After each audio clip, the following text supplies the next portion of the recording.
Merhaba dostlar. Nasılsınız? İyi misiniz? Umarım herkes çok iyidir. Tarçı burada. Cici Tarçı. Güzel Tarçı burada. Gel.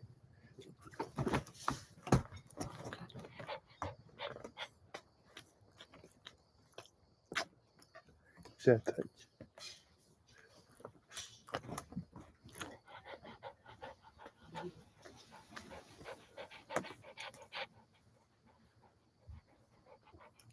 Ce, ce, ce, ce. Eyvah kızdı Tarçın.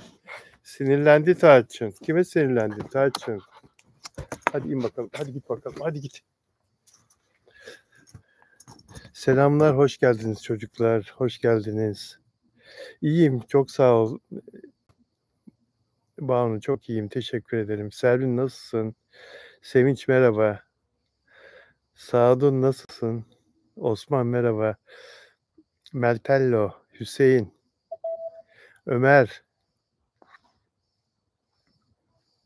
Günel, Ruksera, Virgül, Sito,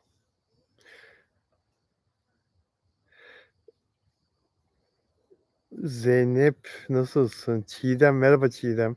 Nihat merhaba. Nurten merhaba. Nasılsınız arkadaşlar?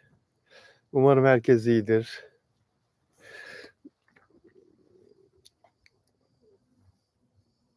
Okuyorum bir yandan sizleri çocuklar. Evet çok güzel haberler var. Afra ile Mert'in barışması hepimizi çok sevindirdi. Bugün de onlarla ilgili haberlerimiz olacak ama diğer haberlerden bahsedeyim. Önce Gönül Yazar'ı tanıyor musunuz? Türk sanat müziğinin efsane şarkıcısı Gönül Yazar. Benim de iyi arkadaşım olur kendisi, dostum olur. Çok uzun yıllardır, yaklaşık 40 senedir tanışıyoruz Gönül Hanım'la. Yurt dışına çok seyahatler de yaptık birlikte. Amerika'ya da gittik. Amerika'da 5. evliliğinde de yanındaydım. Hatta ilk röportajı da ben yapmıştım kendisiyle. Las Vegas'ta evlenmişti. Los Angeles'ta buluştuk ve sonra tekrar Las Vegas'a gidip o zamanki evlendiği kocasıyla ve Gönül Yazar'la röportaj yaptık. Orada Las Vegas'ta evlendikleri yerde. Ama olmadı, uzun sürmedi o evliliği de. Gönül Yazar baktı ki kullanılacak ilişkide, evlilikte maddi ve manevi kullanılacağını hissetti. Ondan sonra yürümedi o evlilik. Gönül Yazar çok tatlıdır, çok akıllıdır, çok güzeldir. Hala ne kadar güzel görüyor musunuz? 89. Ya yaşını söylüyorum ama Gönül Yazar yaşını söyleyenlere kızar. Yaşının söylenmesi hiçbir şekilde istemez biliyor musunuz? Şimdi bunu Hürriyet Gazetesi yazdığı için ben de oradan alışkanlık söylüyorum. Yoksa ben hiçbir zaman Gönül Yazar'ın yaşını konuşmam. Çünkü kızar, gönül koyar, konuşmaz. Bazı kadınlar öyledir. Ajda Pekkan da beni takipten çıktı. Of, yaşıyla ilgili konuştum diye. O da öyle. 80 yaşında olduğunu söyledim. Kıskanıyor onu dedim.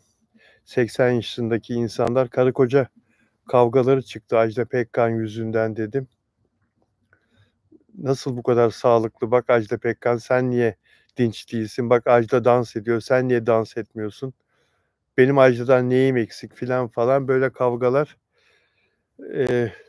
aile saadetine mani oluyor dedim Ajda Pekkan için. Beni takipten çıktı. Kızmış, sinirlenmiş Instagram'da. Dün söylemiştim bunu galiba size. Gönül Yazar'a nice mutlu seneler diliyorum. Gönül Yazar'a mutlu, huzurlu, sağlıklı. Dün mum üfledi pastası, doğum günü pastasını üfledi. Ne kadar neşeliydi. Hep öyle olsun. Çağatay Ulusoy 250 bin doları reddetti. Türk parası 10 milyon lira civarında bir para yapıyor. 250 bin dolar. Ne karşılığında Dubai'de onun daha evvel Türkiye'de çekilen dizisi içeride Dubai'de Arap oyuncularla yeniden çekiliyor. Çağatay Ulusoy'a Dubai'ye davet etmiş yapım şirketi. Orada gösterildiği televizyonda 45 dakikalık bir özel programa katılması istenmiş kendisinden. Bu dizi konuşulacak. İçeride dizisi. $250.000 teklif etmişler bu seyahat için, bu program için. Reddetmiş, kabul etmemiş. İlginç, enteresan. $250.000 çok iyi bir para. Elanur artık oraya Afra ile beraber bir post atar inşallah diyor.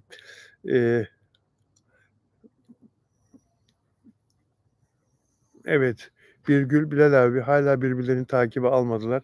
Birbirlerini takibe alıp sonra takipten çıktıkları dönemler de oldu. Dönem dönem biliyorsunuz. Takibe alırlar, yine küserlerse bu sefer yine takipten çıkarlar. Herhalde onu düşünerek şimdilik böyle gidecekler bir süre diye düşünüyorum. Onların mutlu olması bizim için en önemlisi. Onların birlikte olduklarını bilmek bizim için en önemlisi. Afra Saraçoğlu ve Mert Ramazan Demir'den bahsediyorum. Takibe alsınlar almasınlar. Şimdilik çok büyütmeye gerek yok. Barışma haberleri en güzeliydi. Arzu Sabancı Türkiye'nin en zengin ailelerinden, Sabancı sülalesinde, Sabancı sülalesinin içinde bir kolun ailesinin hanımı. Sabancı sülalesi içinde Sabancı soyadını taşıyan çok fazla aile var. Benim bildiğim en az 7 aile, 8 aile var. Ömer Sabancı, Arzu Sabancı çifti de evlatlarıyla bu sülale içinde saygın bir aile. Çok varlıklılar, çok zenginler biliyorsunuz. Ve Arzu Sabancı kim? Hande Erçel'in, ünlü oyuncu Hande Erçel'in sevgilisi Hakan Sabancı'nın annesi. Arzu Sabancı oğlunun Hande Erçel'le evlenmesine izin verecek mi, vermeyecek mi tartışıla dursun. Çünkü Sabancılar her ne kadar modern bir aile gibi gözükseler de kuralları olan, belli kriterleri olan, gelenekleri olan bir sülaleden geliyorlar. Oğlunun bir oyuncuyla evlenmesine izin verip verilmeyeceği sosyal medyada hala konuşuluyor, tartışılıyor. Ne yaptı biliyor musunuz Arzu Sabancı? İnternette bir hesap, Instagram hesabı, moda içerikleri üreten ve aksesuarlarla, kıyafetlerle ilgili tavsiyelerde bulunan bir hesap bu. Arzu Sabancı da bu hesabı takip ediyor. Geçtiğimiz günlerde bir paylaşım yaptı ve Hande Erçel'e dedi ki ya sen bir kolye takıyorsun. O kolyeyi taktığı videoyu da gösterdi. Bir kıyafet, pembe bir kıyafet üzerinde bir kolye. O kıyafete o kolye takılmaz. O kolye öyle takılmaz diye eleştirdi bu Instagram hesabı. Yanlış takıyorsun dedi bu hesap. Arzu Sabancı da bu paylaşımı beğendi biliyor musunuz? Like yaptı. Herkes şok oldu. Ya senin oğlunla çıkıyor bu kız. Ve bu haber gazetelerde yer aldı önceki gün. Dün bir baktık Arzu Sabancı o like'ı geri çekmiş. Ya like'lama, beğenme, like yapma ya da geri çekme. Geri çekmiş. Yani bu da Hande Erçel'i çok fazla umursamadığını göstermiyor mu sizce? Sevgilisinin annesinin onun aleyhindeki bir like'ı, bir paylaşımı like'laması, beğenmesi. Ben çok şaşırmadım çünkü bugüne kadar bakın 3 sene oldu yaklaşık Hande Erçel'le Hakan Sabancı'nın beraberliği. Bugüne kadar Arzu Sabancı Hande Erçel'i yanına alıp da bir fotoğraf çektirmedi. Diğer oğlu Hacı Sabancı'nın karısı torun verdi ona, Arzu'ya, Arzu Sabancı'ya. Onunla arası çok iyi. Tabii ki nikâhlı, eşi büyük oğlunun. Onu gelin olarak kabul ediyor. Onunla seyahatlere de gidiyor. Arkadaş grubunun içinde de yer alıyor Arzu Sabancı'nın o diğer gelini. Onunla fotoğraflar da yayınlıyor, çektiriyor. İkili de çektiriyor, arkadaş grubuyla da çektiriyor. Ama özel günlerde bile Hande Erçel'i, arkadaş grubunun içine almıyor. Mesela doğum günlerinde, arkadaşlarıyla, işte, bir yerde oturup çay kahve içerken, pasta yerken Hande Erçel'i hiç oralarda görmüyoruz ve hiçbir fotoğrafını paylaşmıyor. Böyle bir, zor durumda Hande Erçel dedikten sonra Fatih diyor ki, Beyza Nur'la konuşuyor. Peki, Bilal abi açık konuşmak lazımsa diyor Hüseyin, gerekirse Hande gibi birini de yani insan nasıl kabul etsin? Barış Arduç'la çektiği yani biraz gerçekler. Evet, Barış Arduç'la çektiği dizi, film, oralardaki sevişme sahneleri, öpüşme sahneleri, öpüşürken dilini Hande Erçel'in Barış Arduç'un ağzının içine sokması, bunlar hoş şeyler değil. Hiçbir yönetmen öpüşürken dilini karşındaki erkeğin ağzının içine sok filan demez. Zaten oynamak gibi yapmaktır. Yani öpüşme sahnesi de sadece gibi canlandırmak da o kadar zor değil ki. Zaten öpüşmen bir olay senin. Yani tabii bazı Hande Erçel'in abartılı davranışları, abartılı seçimleri onu ilginç kılıyor ve aslında görünmek istediğinden çok daha iddialı bir görünüme, bir kimliğe büründürüyor. Ve oğlan anneleri çok dikkatlidir, çok seçicidir. Kız anneleri de öyledir ama oğlan anneleri daha bir nazlıdır. Kız babaları nazlıdır da oğlan anneleri çok nazlıdır ve çok dikkatlidir. Çok zor beğenir. O yüzden gelinlerin işi her zaman zordur. Hande Erçel yani evlilik olacak mı olmayacak mı tabii bilmiyoruz. Ama şimdiden Arzu Sabancı zor bir kaynana olacağını eğer evlenirlerse gösteriyor. Çok zor bir kayınvalide olacağını gösteriyor. Yani 3 sene oldu ilişkileri başlayalı. Hayırlısı. Fatma, Hande evlilik meraklısı değil bence ya diyor. Valla Fatma hiç bilinmez ya. O hiç bilinmez orası. Elanur,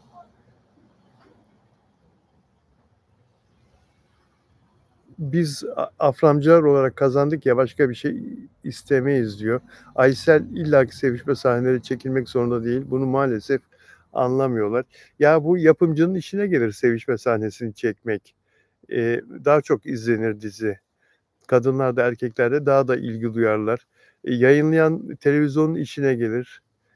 Ölçülü bir sevişme sahnesinin çekilmesi ve bunun yayınlanması reyting yükselir.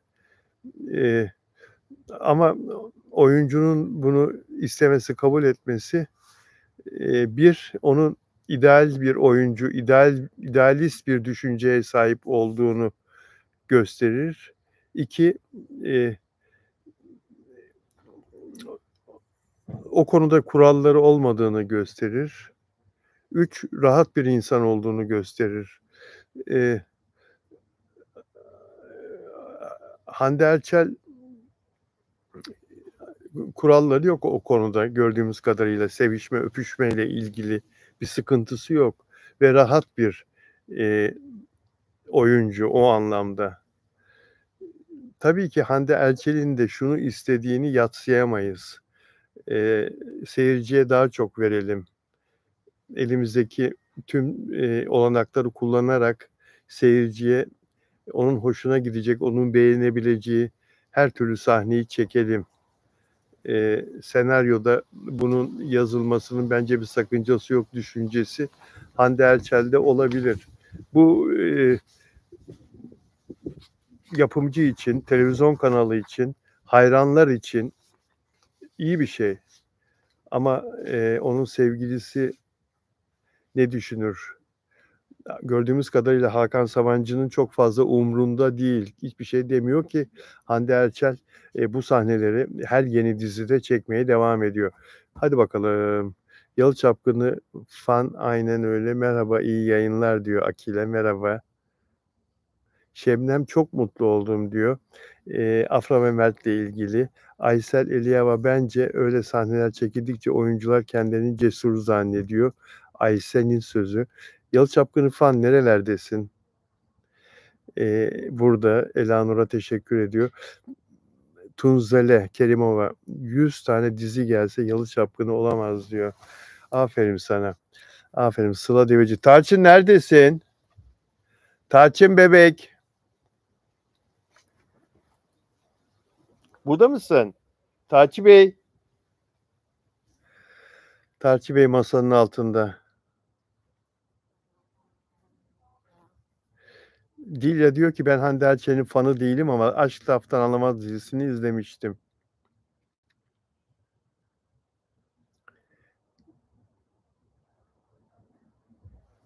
Yalı Çapkını falan Şebnem ablayı çok seviyorum diyor. Şebnem'le yarın dişçiye gideceğiz. Dikişlerini alacak doktor. Diş doktoru dikişlerini alacak. Yalı Çapkını falan abi geldim ya geç kaldım diyor. Hoş geldin Çiğdem. Bilal abi hani paylaşacaktın Afra Mert. Of. Çok yoğundum bugün. Hüseyin, seyirci bu şekilde sahneleri kesinlikle istemiyor. Eskiden diziler vardı, filmler vardı. Şimdikiler bildiğin çok terbiyesizce diziler çekiyorlar ve bu seyirciyi çekmiyor. Seyirci istemiyor diyor. Peki arkadaşlar, Kıvanç Tatlıtuğ'un bir arkadaşı vardı. Deniz kazası geçirmişti. İş adamı Halit Şukay. Burada da kazayı geçirdikten bir gün sonra yaptığımız yayında 4 Ağustos'ta kaza geçirdi. 5 Ağustos'ta bahsettik onun kaybolduğundan hatırlıyor musunuz? Sonra da birkaç kere daha yayın yaptık. Bir geminin çarptığı ortaya çıktı. Kuru yük gemisinin. Kaptanı önce tutuksuz yargılandı, serbest bırakıldı. Sonra tutuklandı itiraz üzerine. Kaptan hapiste şimdi. Ben çarpmadım filan dedi ama onun çarptığı ortaya çıktı. O kuru yük gemisinin çarptığı ortaya çıkmıştı ve Kıvanç Tatlıtuğ da bu kaptan Kıvanç Tatlıtuğ'un arkadaşı ve kaptan Yalova'dan çıkıyor teknesiyle denize açılıyor Marmara Denizi'nde. Bozcaada'ya gidecek. Çanakkale açıklarında Ege Denizi'ndeki Bozcaada'ya gidecek.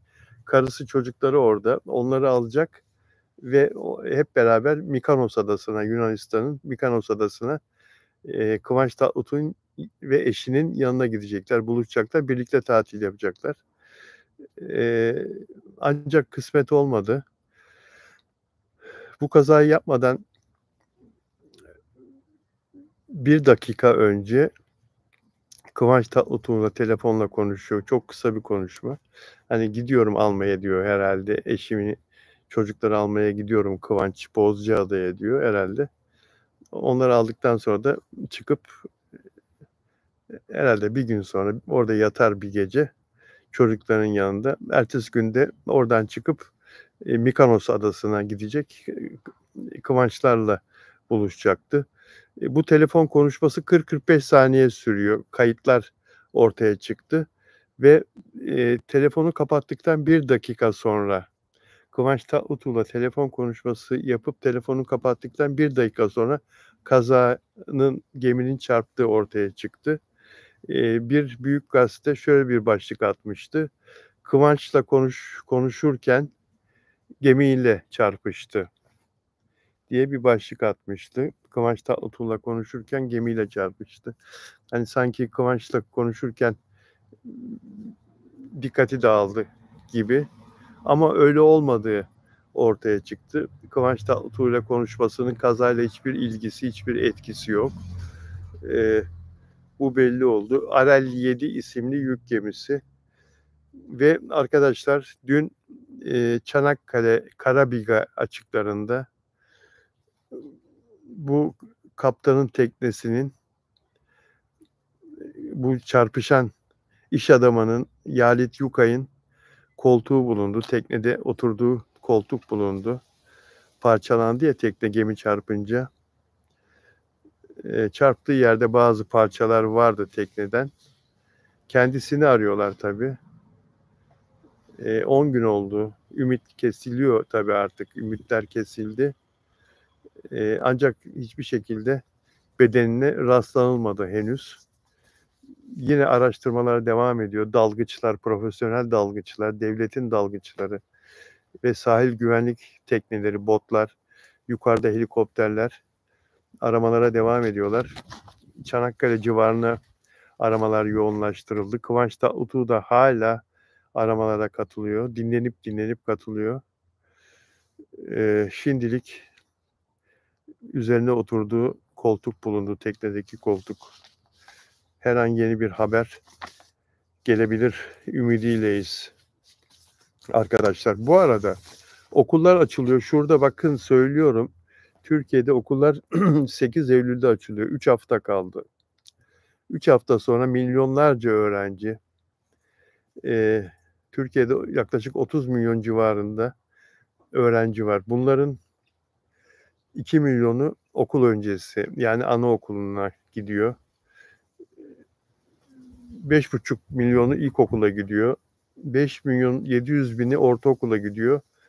6 milyon 700 bini liseye gidiyor. Ve 7 milyon yaklaşık öğrenciler üniversiteye gidiyor. Toplam 30 milyon okul çağında gencimiz okullara devam edecek. 8'inde ilkokul, ortaokul, liseler açılıyor. Üniversitelerin de bir kısmı açılır, bir kısmı da 15'inde ve daha sonra açılır. Kırtasiye araştırması yapmışlar, piyasa araştırması. Kırtasiye ürünleri okullar açılacağı için velileri ve öğrencileri yeni bir harcama bekliyor. Kırtasiye giderleri kapıda. Aile bütçelerine bu ay yeni bir masraf kapısı olarak eklenecek kırtasiye harcamaları. Araştırma yapmışlar. Geçen seneye bu zamanlara göre %30 zamlanmış kırtasiye ürünlerinin ücretleri. Türkiye'de enflasyon son derece yüksek. Çok yüksek. Yani dünyanın hiçbir yerinde bizim gibi enflasyona yenik düşen ülkeler hariç böyle enflasyonist, böyle çok yüksek oranda fiyat artışları olmuyor. Yani Almanya'da olmaz, Fransa'da olmaz, Amerika'da olmaz, İtalya'da olmaz. Olmaz da olmaz. Yani bizim siyasilerimizin beğenmediği ülkelerde halk hiçbir şekilde ekonominin yükü altında bizdeki gibi sıkıntı çekmiyor. Oralarda yıllık enflasyon oranları %1, hatta %1'in de daha altında seyreder. %2 olduğu zaman hükümet değişir oralarda.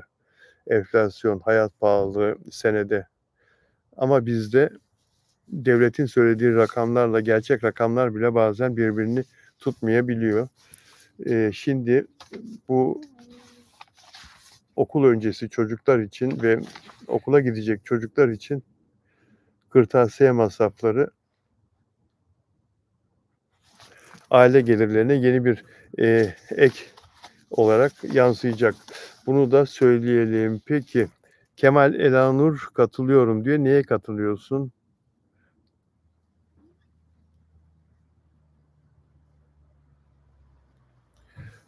Erhan, ben öyle bir şey söylemedim Erhan. Ben öyle bir şey söylemedim. Bu tür şeyleri burada, gerçek olmayan konuları burada konuşmayın Erhan. Erhan, gerçek olmayan konuları burada konuşmayın.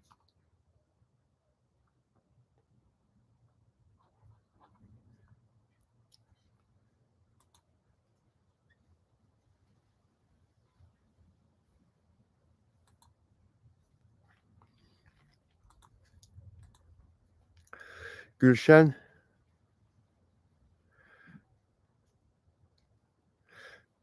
neyse Erhan şu anda aramızda değil artık arkadaşlar. Erhan artık aramızda değil. Aysel, Mert'in o postu silmesini Afra mı istedi? Şimdi Mert konusunu konuşacağız arkadaşlar.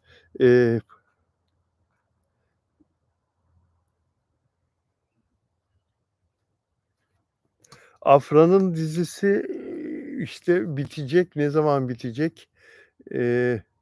Ağustos'un sonuna doğru bitecek. Bitiş gününü de söylemiştim size. 24'ü mü demiştim. Bittikten sonra da 1,5 ay onun post production'ı sürer. Eee, Eğer yayın planlamasında bir değişiklik olmazsa sonbaharda yayınlanacak o dizi diye konuşulmuştu en son. Planlamada bir değişiklik olmazsa. Bekleyelim. Dizide her şey son derece güzel gelişiyor arkadaşlar. Hiçbir sorun yok Afra Saraçoğlu'nun dizisinde ve çok ilginç, çok son derece değişik senaryosu olan bir dizi geliyor. Ve Pera dizisinde Afra Saraçoğlu şarkı da söyleyecek. 70'lerden 80'lerden pop şarkıları da söylüyor. Hatta Ajda Pekkan'ın ve Nilüfer'in söylediği bir şarkı. Bir dakika bakayım burada. Bir dakika dostlar.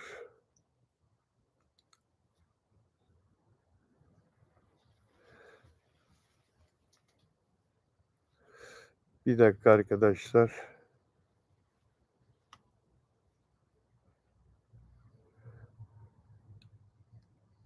Evet.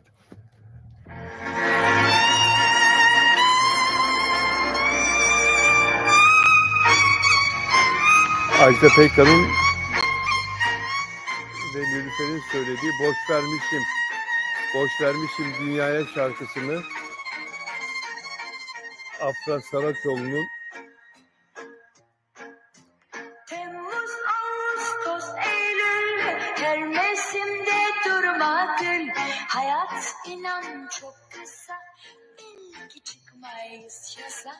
Hayat inan çok kısa, belki çıkmayız yaza.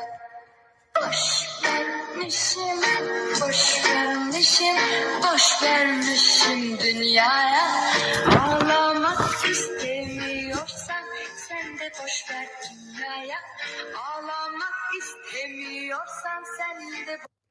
Evet. Ajda Pekkan'dan dinledik. Şimdi de Nilüfer'den.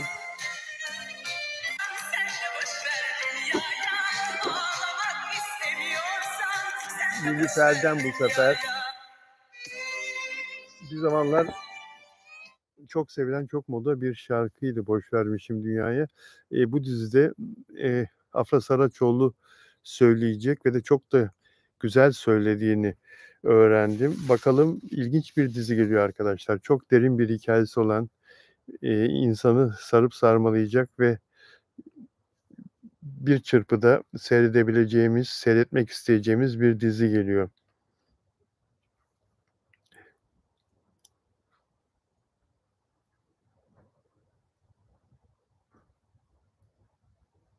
Yine konuşturacak, evet.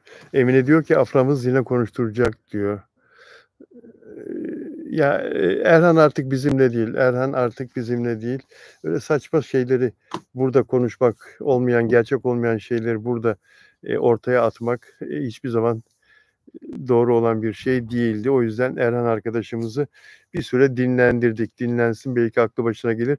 Beğen sayısını desteklerseniz sevinirim. Mert ve Afra'nın barışması herkesi çok mutlu etti ama bazı antiler ne yazık ki bu barışmanın gerçek olmadığını ileri sürüyorlar ve çeşitli bahaneler ortaya atıyorlar. Benim en son öğrendiğim, birkaç kaynaktan öğrendiğim, o Selin İnan isimli kızla Mert Ramazan Demir'in hiçbir şekilde bir ilişkisinin kalmadığı arkadaşlar. Hiçbir şekilde bir ilişkisinin kalmadığı ve herkesin kendi yolunda olduğu şeklinde, birkaç kaynaktan hatta beni arayarak, söyleyenler de oldu.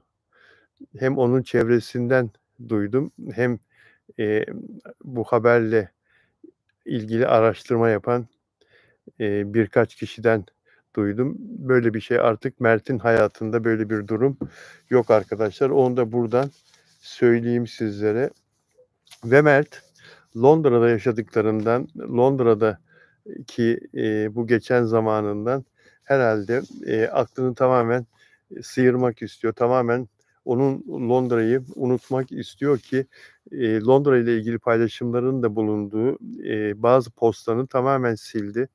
Ortadan kaldırdı, hesabından kaldırdı arkadaşlar. Mert Ramazan Demir'in bu davranışı insanları şaşırtmakla beraber Mert'ten, benim hayatımda artık o iddia edilen kişi yok anlamına da gelen bir davranış olarak da yorumlanıyor. Mert Ramazan Demir'in, içinde Londra paylaşımlarının da olduğu pek çok postu silmesi, bu manaya da gelebilir arkadaşlar. Sanki o, yaşantısının o dönemi yokmuş gibi davrandı Mert. Bu arada Arjantin'den Vivi Santarelli'ye de çok selam olsun. Kendisi, saat farkı nedeniyle, başka türlü meşgul olduğu için canlı yayınlarımızı izleyemediğini söyledi. Instagram'dan, bana yazdı. Ancak bizim yayınlarımızı sonradan takip ettiğini ve, yıllardır Mert ve Afra ile ilgili de, onları hayran olarak izlediğini söyledi kendisi. Buradan ona selam olsun. Altyazılardan daha sonra tekrarında izleyecektir ve söylediğimizi altyazılardan anlayacaktır. Dünyanın her tarafından bize katılan, bizi izleyen çok sayıda seyircimiz var. Yaklaşık 60 dilde altyazı çevirisi yapıyorum bu nedenle arkadaşlar. O insanlara saygım olduğu için, uzun süre bu altyazı çeviriyi yapmadım. Çünkü, YouTube bunu koymadan, bunu tam hayata geçirmeden evvel bazı, arızaları vardı sistemin. Bazı aksamalar oluyordu. Sonra YouTube bu uygulamayı yaptı. Ben televizyondaydım ve YouTube'da yayın yapmam televizyonla sözleşmem gereği yasaktı. Sözleşmede televizyonun, yöneticileri bana şart koşmuşlardı. YouTube yayını yapmamamı, televizyonda izlenmem gerektiği için. Dolayısıyla hiç bu altyazılarla falan o zaman da ilgilenemedim ama yayına başladıktan sonra tekrar YouTube'da televizyona ara verip de tekrar YouTube'a geçtikten sonra bu altyazılarla ilgili çok büyük istek olduğunu gördüm ve nasıl yapıldığını da yapay zeka sayesinde öğrenip hemen uygulamaya koydum. Şimdi her gün pek çok arkadaş yurt dışından altyazılarla bizi takip ediyorlar ve, bazıları da teşekkürle, bu şeyi, sevindiğini, bu altyazı uygulamasına sevindiğini belli ediyor. Onlara buradan selam olsun hepsine. Bizi yurt dışından izleyenlere selam olsun. Kemal, "Onlar mutlu olacaklar." diyor. Kemal, ben de aynı fikirdeyim. Belkıs Atakay, "Miray Kaya bir süre sonra çıkar." diyor. Ya, tabii ki ünlü bir insanın, daha doğrusu çok iş gelen oyuncuların, şarkıcıların menajersiz çalışabilmeleri mümkün değil. Menajerler olacak onların hayatında, iş hayatında olacak ama.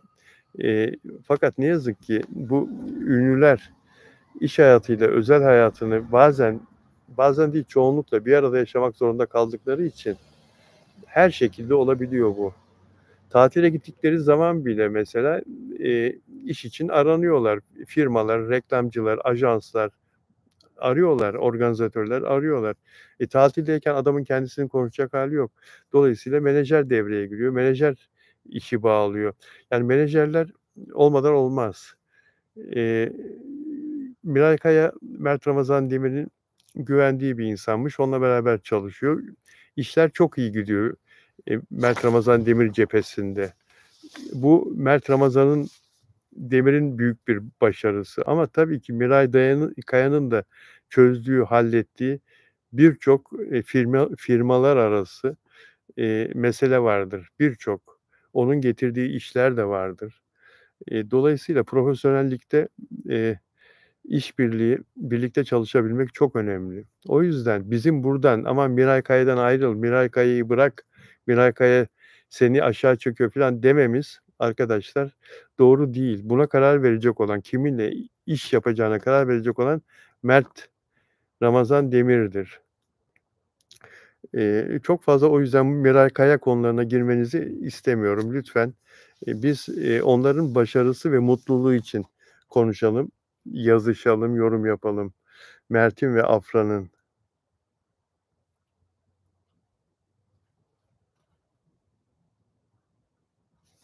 Evet, Mert'in Londra'da geçen günlerini, o Paris'e gidişlerini, çok sevdiği, tenis turnuvalarını hatırlamak istememesi, o hatıralardan kopmak istemesi, hep ileriye bakan bir insan Mert Ramazan Demir. Elbette geçmişimizi, bir çırpıda koparıp atamayız. Onlar yaşanmışlıklar da bizi yönlendiren ve hayatta, eee, bizi bir heykelin biçimlendirmesi gibi biçimlendiren değerler, yaşadıklarımız, yaşanmışlıklar, geçmişte aldığımız kararlar, geçmişte yaşadığımız ilişkiler, eee onlardan ders çıkarıp geleceği ona göre planlamak lazım. Geçmişte yaptığımız yanlışları yapmamamız lazım ve geleceğe ümitle, umutla bakmak lazım. Mert Ramazan Demir'e o anlamda çok hak veriyorum ve Mert Ramazan Demir kendisini sürekli yenilemeye çalışan bir insan. Bazı yaptığı yanlışlar bu süreci yavaşlatabilir. Hani yenileme sürecini yavaşlatabilir ama unutmayalım ki o da bir insan ve insan olarak hepimizin hataları olabiliyor. Robot olsak, içimizde yapay zeka olsa kafamızda yine bir sürü hatalar yapabiliriz. Bizler yapay zekadan daha akıllıyız. Buna emin olun yani. O robotları yapanlar da biziz çünkü. O yapay zekaları.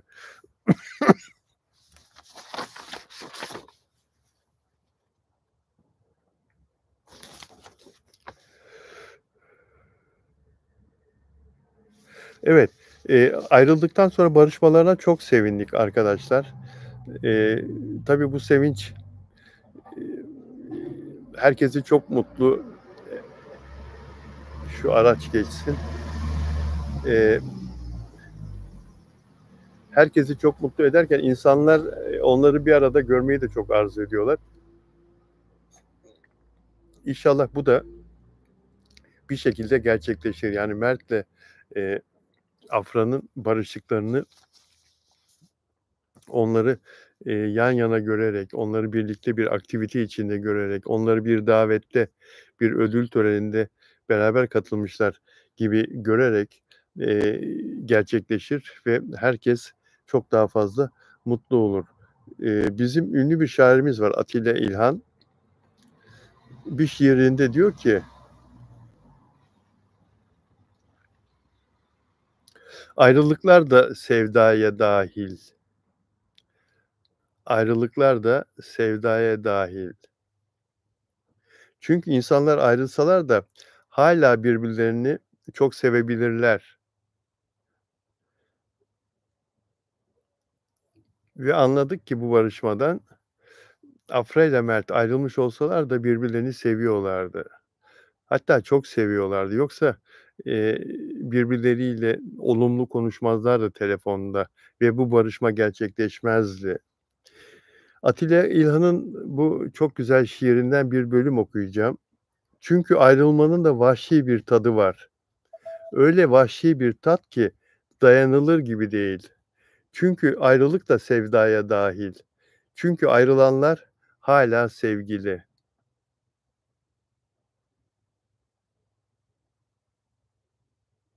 Çünkü ayrılık da sevdaya dahil. Çünkü ayrılanlar hâlâ sevgili. Peki, dilerseniz bana, özel üye olabiliyorsunuz arkadaşlar.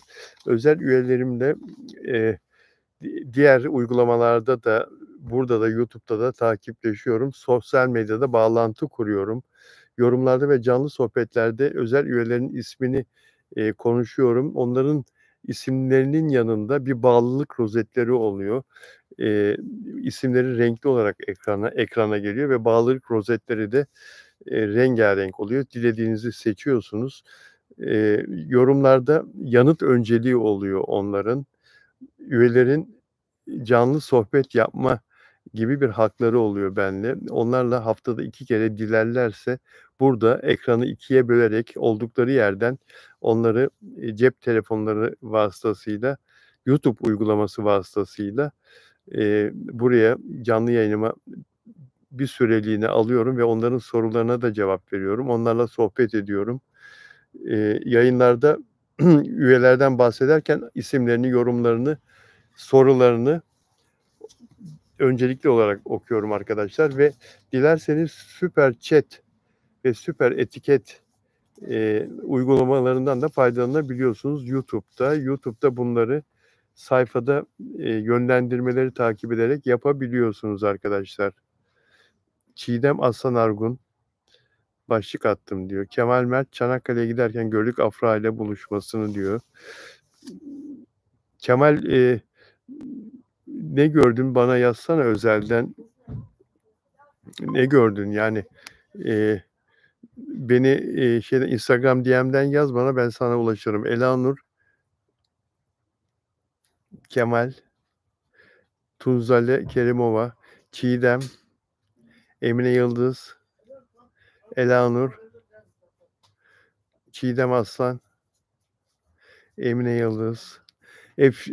Afram çok mutlu olacaklar diyor Emine Yıldız. Katılıyorum. Çiğdem başlık diyor. Çiğdem ne başlığı attın? Başlık attım abi diyor. Aysel Eliyava.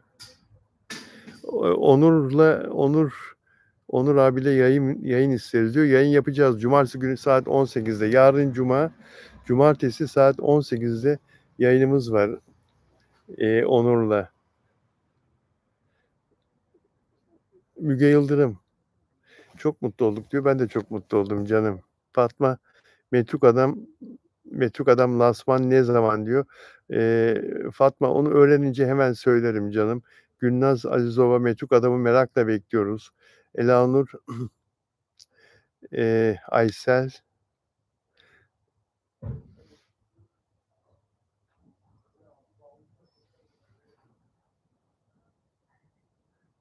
peki Kemal, tamam. Emine Yıldız. Naile 22 Ağustos'ta Metruk Adam, evet Metruk Adam 22 Ağustos'ta yayınlanmaya başlayacak.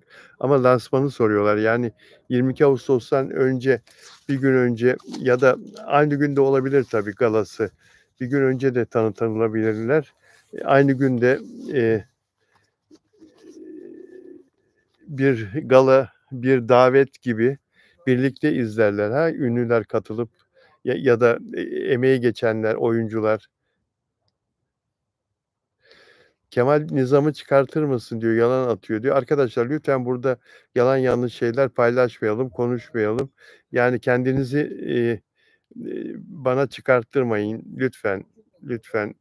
Buradan arkadaşları silmek hiç istemediğim bir şey ama deminki arkadaş Erhan'dı zannedersem birkaç gündür aynı şeyi ısrarla yaptığı için onu çıkartmak zorunda kaldım. Çiğdem attığım başlığı konuştuk. Mert'le ilgili de Afra ile ilgili de konuştuk. Peki arkadaşlar, çok teşekkür ediyorum yayınıma katıldığınız için. Yarın tekrar görüşeceğiz. Kendinize iyi bakın, olur mu? Abone olmayanlar varsa aranızda lütfen abone olsunlar. Abone olmadan izleyen çok seyircim olduğunu YouTube söylüyor bana. Abone olursanız daha güzel, daha güçlü yayınlar yapmamıza katkıda bulunmuş olursunuz. Ve beğen yapmamış olan arkadaşlar da beğen yaparlarsa çok memnun olurum. Sevgiler sunuyorum hepinize. İyi ki varsınız. Aysel sen de seviliyorsun. Sizler de seviliyorsunuz.